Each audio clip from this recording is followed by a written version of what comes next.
we will explore the e-commerce site, especially now kasi, diba, e-com na talaga halos. Lahat halos ng binibenta, nasa online na.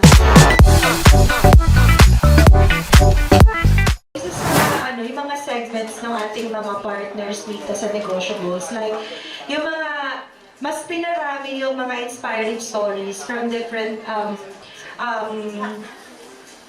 people na nag-strive talaga na magkaroon ng business. Like yung segment ng Global Dominion, yung hashtag pwede pala. So yun, maganda siya kasi yung mga hindi natin akalain na pwede palang mangyari, kaya pala. So yun yung mga madi-discover natin throughout the season 4 also.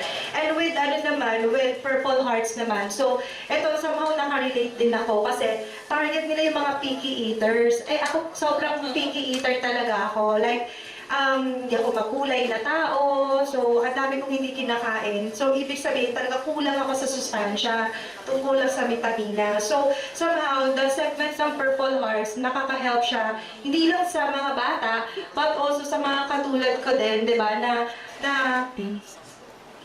sobrang pihikan sa pagkain, hindi natin alam kulang pala tayo sa sustansya na nai-intake natin. So yun naman, with the help and guidance ng mga nutritionist, yan, so maganda rin natutukan ng mga parents also, together with their kids. We will explore the e-commerce site, especially now kasi, diba, e-com na talaga halos. Lahat halos ng binibenta, nasa online na. Paano ba magpatakbo na isang e-com business? Paano ba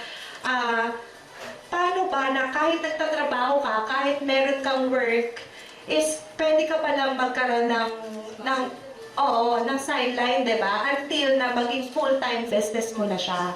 Yun. So, marami kayong aabangan ngayong season 4, kaya dapat po, tumutok talaga kayo.